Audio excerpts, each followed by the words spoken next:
उनका मनोविज्ञान समझना चाहिए।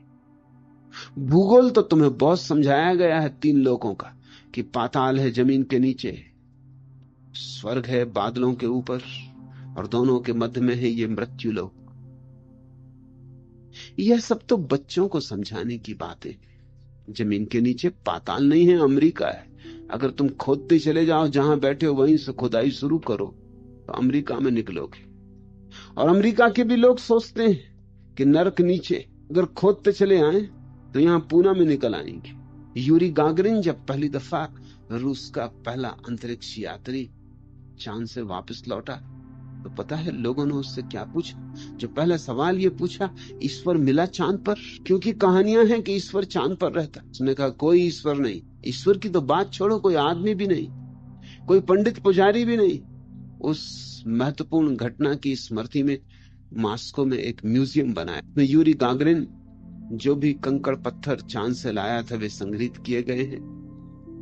उस म्यूजियम के द्वार पर लिखा है, चांद पर भी जाकर देख लिया गया, वहां भी कोई ईश्वर नहीं। चांद पर ईश्वर है, ये कहा किसने था? ये बच्चों को समझाने की कहानियां हैं, परी कथाएं। ये भूगोलिक बातें नहीं है, मनोवैज्ञानिक बातें। मनुष्य की 3 संभावनाएं, साधारण मनुष्य। फिर एक चौथी संभावना भी है, उस चौथी में उठना ही धर्म है। 3 में डूबे रहना संसार है। उस चौथी अवस्था को हमने कोई नाम नहीं दिया, क्योंकि उसे क्या नाम दें? हमारे पास जितने नाम हैं वे सब 3 अवस्थाओं के ही हैं, क्योंकि 3 का ही हमें अनुभव है। चौथी को हमने सिर्फ चौथी कहा है, तुरीय। तुरीय का अर्थ होता है चौथी, द फोर्थ। उसको नाम नहीं दिया, सिर्फ चौथा कहा है बस। ये 3 अवस्थाएं हैं मन की। एक तो है दुख की अवस्था, जिससे हम भली भांति परिचित। उस दुख की सघनता का नाम ही नरक है। वह जमीन के नीचे नहीं, वह तुम्हारे ही मन की तलहटी में, वह तुम्हारे ही मन के अचेतन में दबी पड़ी। उसी मन के अचेतन से तुम्हारे दुख, स्वप्न, नाइटमेयर पैदा होते। दूसरी अवस्था है सुख। उसका भी तुम्हें थोड़ा थोड़ा अनुभव है, इधर उधर झलके। न सही हो अनुभव तो कम से कम आशा में झलके, सपने में थोड़ी थोड़ी प्रतीतियां। अब मिला तब मिला। ना भी हो अनुभव तो इतना तो तुम सोच ही सकते हो कि दुख से जो विपरीत वह सुख। अगर दुख में कांटा चुभता है तो सुख में फूलों की वर्षा होगी। ना भी हुई हो वर्षा तो भी अनुमान कर सकते हो। और दोनों के मध्य की जो अवस्था है उससे तो सभी परिचित हैं। सुख दुख का मिश्रण, उसका नाम है मर्त्यलोक, जहां सुख और दुख एक ही सिक्के के 2 पहलू। एक हाथ सुख, एक हाथ दुख। और जितना दुख पैदा करो उतना ही सुख, और जितना सुख पैदा करो उतना ही दुख। इस बात को समझना थोड़ा। इसके पीछे एक गहन विश्लेषण। क्या तुमने देखा नहीं कि जो लोग जितने ज्यादा सुख का अर्जन करते हैं उतने ज्यादा दुखी होते चले जाते हैं? एक अनुपात है। इसलिए आज अमेरिका में यदि सर्वाधिक दुख है तो उससे तुम ये मत सोच लेना कि तुम बड़ी अच्छी स्थिति में हो। उसका कुल मतलब इतना है कि आज अमेरिका में सर्वाधिक सुख के साधन है, इसलिए सर्वाधिक दुख है। दुख और सुख अनुपात में बढ़ते, साथ साथ बढ़ते, एक ही साथ बढ़ते। अगर दुख का अनुपात 10 है तो सुख का अनुपात 10 है। अगर दुख का अनुपात 100 है तो सुख का अनुपात 100 है। जैसे ही कोई समाज समृद्ध होता है वैसे ही बड़ी आंतरिक दीनता, दरिद्रता और दुख से भर जाता। आज अमेरिका में जितने लोग पागल होते हैं कहीं और नहीं, जितने लोग आत्मघात करते हैं कहीं और नहीं, और जितने लोग मानसिक शांति की तलाश करते हैं उतने कहीं और नहीं। इससे कभी कभी भारतीय मन बड़ा चौंकता है। दुखी तो हमें होना चाहिए जिनके पास कुछ भी नहीं, न खाने को है, न कपड़े हैं, न छप्पर है, न दवा है, न बच्चों को स्कूल भेजने का उपाय है। जिनके पास कुछ भी नहीं है, दुखी तो हमें होना चाहिए। मगर तुम्हें जीवन का गणित पता नहीं। जिन्हें कुछ नहीं है, जिनके पास, वे ज्यादा दुखी नहीं होते, क्योंकि ज्यादा दुखी होने के लिए ज्यादा सुखी होना पहले जरूरी। जिसने सुख जाना है उसे दुख का पता चलता है। ऐसा समझो कि तुम महलों में रहे और फिर एक दिन तुम्हें झोपड़े में रहना पड़े, तब तुम्हें झोपड़े का दुख पता चलेगा।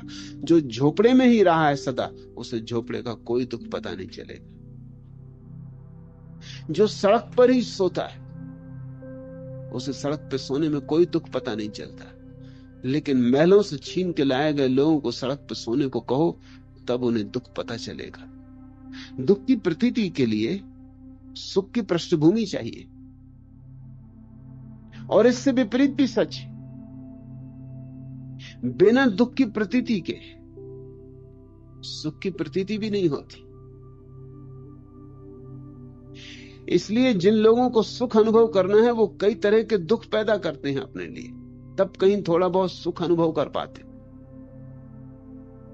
अब एक आदमी को कुछ नहीं है, वो पहाड़ चढ़ने चला। अब पहाड़ पर चढ़ना दुखपूर्ण धंधा है, जीवन का खतरा है, लेकिन पहाड़ पर चढ़ेगा। उस पहाड़ की चढ़ाई में जहां जीवन प्रतिपल खतरे में है, एक पैर खिसला तो जीवन सदा के लिए खाई खड्डों में खो जाएगा। हड्डी मांस मज्जा के टुकड़े टुकड़ों का भी पता नहीं चलेगा, बोटी बोटी हो जाएगा। मगर उसी दुख के कारण, उसी दुख की संभावना के कारण शिखर पर चढ़ना एक सुख की पुलक बन जाती। चांद पे जाने का सुख क्या है, चांद पे चलने का सुख क्या है? क्योंकि पहुंचना अति खतरनाक है। जितनी बड़ी चुनौती होती, जितना बड़ा खतरा होता है, उतनी ही सुख की आशा बंधती है। जो लोग बड़े सुख चाहते हैं, उन्हें बड़े दुख पैदा करने पड़ते हैं। सैनिकों का यह आम अनुभव है युद्धों के मैदानों में कि जहां जीवन बिल्कुल खतरे में होता है, वहां सुख की बड़ी तरंगें उठती। जहां प्रतिपल खतरा है कि अब मरे कि तब मरे, वहां जीवन में निखार आ जाता है, सब धूल धमास जड़ जाती है, जीवन बड़ा सतेज हो जाता है। सुख और दुख मिश्रित है, एक ही सिक्के के दो पहलू, उनमें से तुम एक को काट नहीं सकते। इसलिए नरक और स्वर्ग तो केवल परिकल्पनाएं हैं।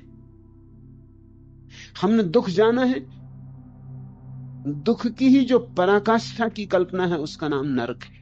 हमने सुख जाना है, सुख की ही जो पराकाष्ठा का नाम है उसका नाम स्वर्ग है।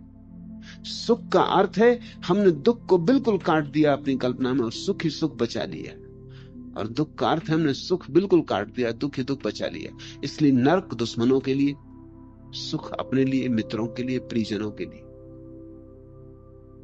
अगर तुम ईसाई हो तो ईसाई सिर्फ स्वर्ग जाएंगे, बाकी सब नरक। अगर तुम मुसलमान हो तो बहिश्त मुसलमानों के लिए, किसी और के लिए नहीं। अगर तुम जैन हो या बौद्ध हो तो बस तुम्हारे लिए स्वर्ग या नरक, तुम्हारे लिए स्वर्ग, बाकी के लिए नरक। अपने लिए स्वर्ग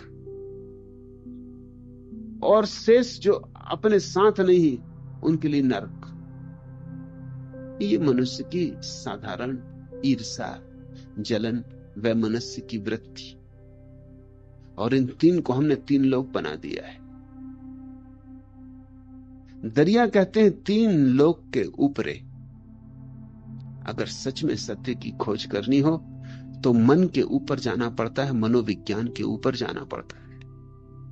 तीन लोक के ऊपरे अभय लोक विस्तार, वो चौथा है जहां मन शून्य हो जाता है, जहां न दुख है न सुख है, न दोनों का मिश्रण है, जहां दुख भी शांत, सुख भी शांत, जहां सब तरंगें शून्य हो गई, जहां चेतना की झील निस्तरंग है, जहां सब स्तब्ध हो गया,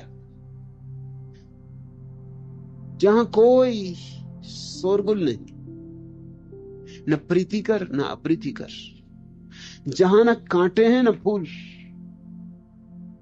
जहां न अपने हैं न पराए, जहां न सफलता है न विफलता, जहां मन की सारी दौड़ें शांत हो गई, जहां मन ही नहीं है, उस अमनी दशा को,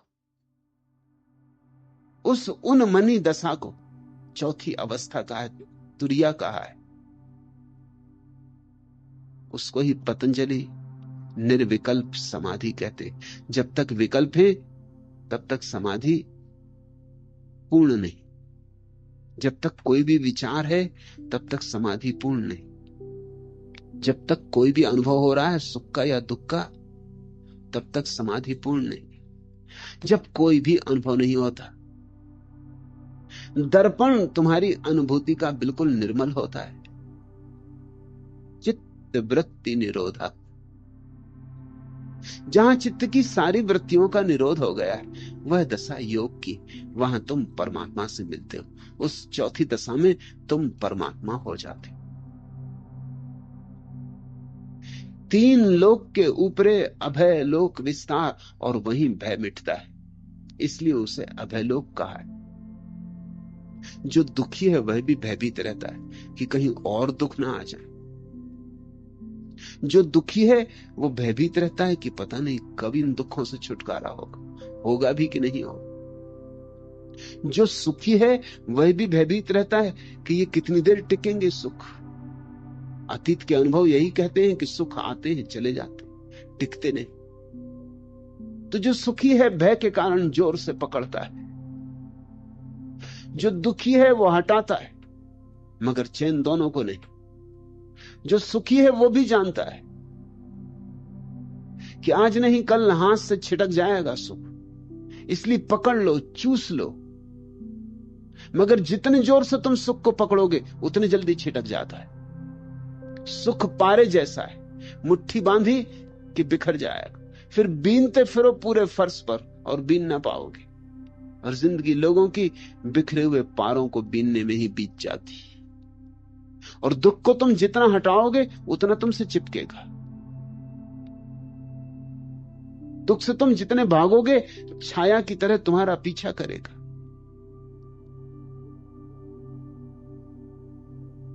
यह हमारी सामान्य अवस्था है। दोनों हालत में भय बना रहता है। दुखी आदमी तो भयभीत होता ही है कि इतना तो मिल गया, पता नहीं हे प्रभु और अब क्या होने को। मैंने सुना है दिल्ली के एक राजनेता मरे। मरने के पहले बड़े राजनेता थे, तो बड़ी दूर तक उनकी पहुंच थी।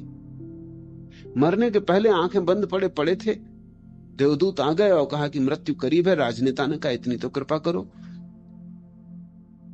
कहां मुझे जाना है।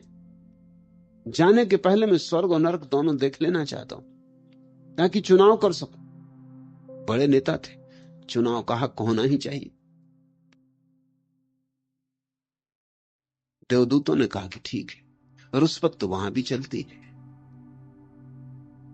यहीं के लोग तो वहां देवदूत हो जाते, यहीं की आत्मा वहां पहुंच जाती। नेता ने रुष्पत दी तो देवदूतों ने कहा कि ठीक है, एक झलक दिखा देते। पहले स्वर्ग ले गए। कुछ उदास उदास सा मालूम पड़ा स्वर्ग, सुस्त सुस्त होगा भी।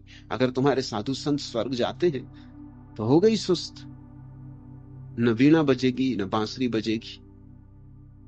साधु संत बैठे अपने अपने झाड़ के नीचे, धूलें जम गई होंगी, सदियों सदियों से बैठे अनंत काल से। और साधु संत नहाते धोते तो है ही नहीं, शरीर का क्या आविष्ट। दतोन इत्यादि भी नहीं करते जो बहुत पहुंचे हुए संत। जैन मुनि दतोन नहीं करते। क्या दतोन करना, ये तो सांसारिक लोगों के काम है। तो जैनियों के हाथ में अगर फिल्मों का बनाना आ जाए तो चुंबन दूर दतोन भी बंद हो जाए। क्योंकि दतोन इत्यादि भी आदमी इसलिए करता है कि किसी का चुंबन करे, आलिंगन करे तो बास ना आए। इसलिए पश्चिम में जहां चुंबन खूब चलता है वहां मुंह को सुवासित करने के लिए भी स्प्रे होते। बैठे हैं अपनी धुनी रमाए। कुछ नेता को जचा नहीं। ये तो ऐसा लगा जैसे कुंभ का मेला हो। तरह तरह के सर्कस अखाड़े, कहा कि भाई नरक और दिखा दो। नरक देखा तो चकित हो गया, भरोसा ना आया। जिस विश्रामालय में ले जाके बिठाया गया वातानुकूलित था, एयर कंडीशन था, मधुर मधुर संगीत बज रहा था, सुंदर कैबरे नृत्य चल रहा था। जचा नेता को, दिल्ली का ही तो नेता था आखिर। लगा ये तो बिल्कुल अशोका होटल मालूम होता। अशोका को भी मात किया। और शैतान ने बड़े पुष्पहार पहनाए, और असली फूलों के, खादी के फूल भी नहीं, असली फूल, और ऐसी सुगंध जैसी नेता ने कभी जानी न थी। चाय लेंगे, कॉफी लेंगे, कोका कोला लेंगे। कहा कोका कोला भी मिलता है? दिल्ली में तो मुश्किल हो गया। कोका कोला भी ठीक फ्रीज से ठंडा किया हुआ। बहुत आनंदित हुए, कहा यहीं आना चाहता हूं। देवदूतों से कहा कि बस मरने के बाद यहां ले आना। 6 घंटे बाद उनकी मौत हुई। देवदूत लेकर नरक पहुंचे। जो आंख खोली तो एकदम घबराहट हो गई। भयंकर लपटें जल रही थी, कढ़ाए चढ़ाए गए थे, तेल उबल रहा था, लोग तेल में डाले जा रहे थे, सड़ाए जा रहे थे, बड़े कोड़े मारे जा रहे थे। नेता ने कहा भाई ये मामला क्या है, कुछ भूल चूक हो गई क्या? थोड़ी देर पहले, 6 घंटे पहले मैं आया था। शैतान खिलखिला के हंसने लगा। उसने कहा कि वो हमारा अतिथिगृह, जो ऐसी दर्शक की तरह आते उनके लिए। अब ये असली नरक, वो तो टूरिस्टों के लिए। टूरिस्टों के लिए तो सब जगह इंतजाम करना पड़ता, विशेष इंतजाम करना पड़ता, अच्छी अच्छी चीजें दिखाते। अब असली मजा लो।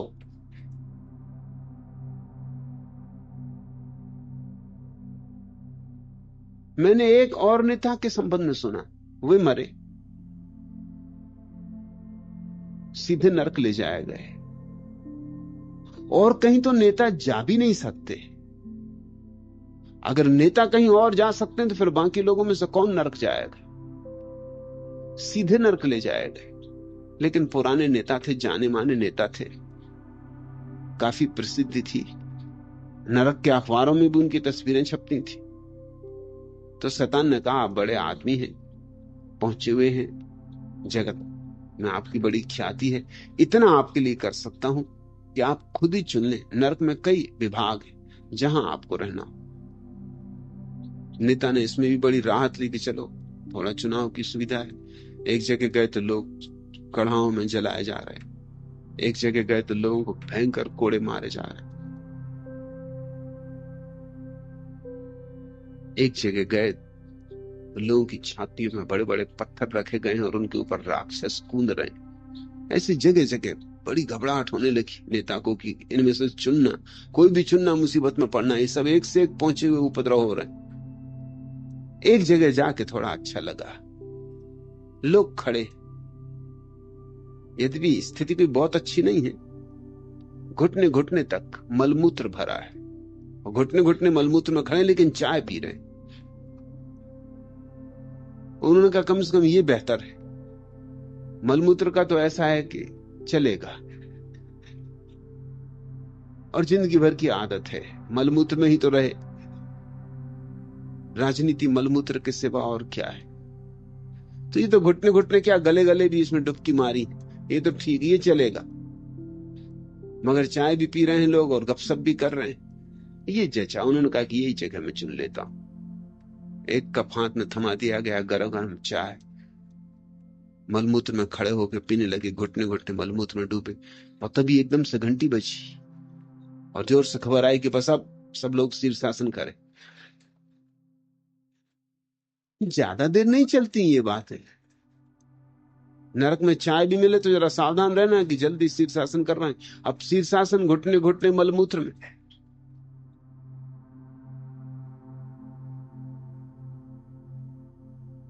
नरक हमारी परिकल्पनाएं हैं, दुख, जो जो दुख आदमी सोच सकता है वो हमने नरक में आरोपित किए। लेकिन ध्यान रखना, जो जो आदमी सोच सकता है वह हो सकता है, हो ही रहा है। लोग मलमूत्र में ही तो खड़े हुए, मलमूत्र में ही तो चाय इत्यादि भी चल रही, और मलमूत्र में ही शीर्षासन भी हो रहे हैं। तुम जरा अपनी जिंदगी को गौर से देखो, वहां तुम्हें क्या सुगंध अनुभव हो रही, और तुम्हारी जिंदगी में जो थोड़े बहुत सुख है वो भी बड़े उदास है। उन सुखों में भी कोई त्वरा नहीं, कोई रंग नहीं, वे भी ज्योतिर्मय नहीं,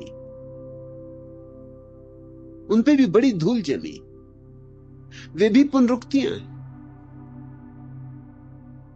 हाँ, कभी कभी कोई क्षण आता है जब अच्छा लगता है, मगर वैसे क्षण बहुत बार आ चुके, वे क्षण भी नए नहीं, वे क्षण भी परिचित है, उनमें भी कोई पुलक नहीं, उनमें भी कुछ ऐसा आनंद उल्लास नहीं। मगर इन दिन दोनों के बीच आदमी डोलता रहता है, सुख और दुख। सुख होता है तो दुख से भयभीत रहता है कि कहीं दुख ना आ जाए, सुख को पकड़ लूं। हालांकि सुख में भी कुछ होता नहीं, मगर बेहतर है, कम से कम बेहतर है, कम से कम दुख तो नहीं।